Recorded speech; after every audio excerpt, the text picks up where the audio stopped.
नमस्कार। महाराष्ट्र निकाय चुनाव को लेकर महत्वपूर्ण आंकड़े सामने आ चुके हैं। महाराष्ट्र निकाय चुनाव की बात की जाए तो यहां पर 687 सीटों का महागणित सामने आ चुका है और इस आधार पर महाराष्ट्र में निकाय चुनाव के बाद बीएमसी चुनाव भी होने हैं और ऐसे में निकाय चुनाव के आंकड़े तय करेंगे आखिर बीएमसी चुनाव में किसका पलड़ा भारी यहाँ पर दिखाई दे रहा है, क्योंकि निकाय चुनाव को लेकर पहले चरण के लिए 2 दिसंबर को वोटिंग हो चुकी है और यहां पर 20 दिसंबर को दूसरे चरण की वोटिंग होगी और 21 दिसंबर को नतीजे सामने आ जाएंगे।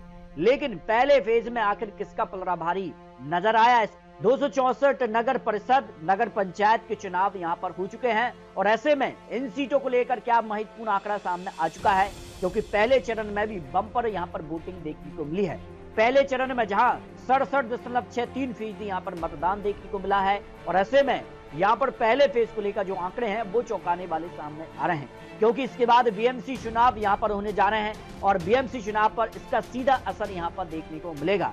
तो महाराष्ट्र में निकाय चुनाव को लेकर बात की जाए तो यहाँ पर नगर निगम की 29 सीटों को लेकर बात की जाए तो महायुति को 15 सीटें जा सकती हैं और यहाँ पर महाविकास अघाड़ी के पक्ष में 12 सीटें और एमएनएस राज ठाकरे को भी 2 सीटें यहाँ पर जा सकती हैं।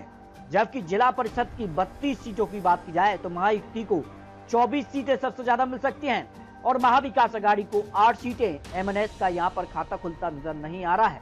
जबकि बात की जाए तो यहाँ पर नगर पंचायत की 42 सीटों में से महायुति का 20 सीटों पर कब्जा हो सकता है, महाविकास अघाड़ी का 18 सीटों पर और 4 सीटों पर एमएनएस यहाँ पर जो है नगर पंचायत पर कब्जा जमा सकता है।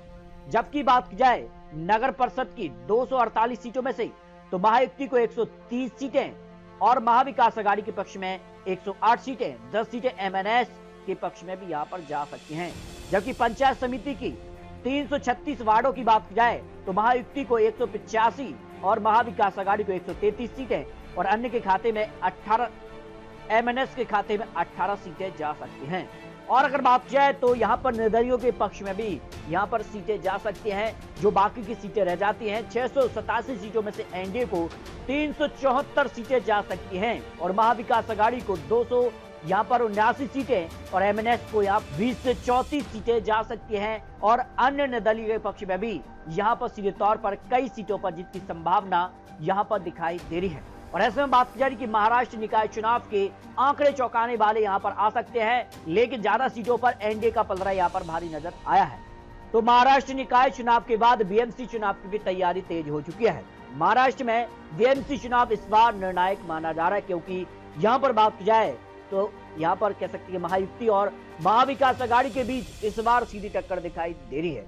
3 बड़ी पार्टियां इस बार गठबंधन में दिखाई दे रही हैं और कांग्रेस का क्या रुख होगा? क्या बीएमसी चुनाव कांग्रेस महाविकास अघाड़ी के साथ चुनाव लड़ता है या फिर अलग चुनाव लड़ेगा, ये काफी महत्वपूर्ण हो जाता है बीएमसी चुनाव को लेकर। तो बहुत जल्द बीएमसी चुनाव को लेकर ओपिनियन पोल के आंकड़े भी दिखाने जा रहे हैं। आपको क्या लगता है बीएमसी चुनाव में अगली सरकार किसकी बन सकती है? इसको लेकर आप प्रयास रख सकते हैं।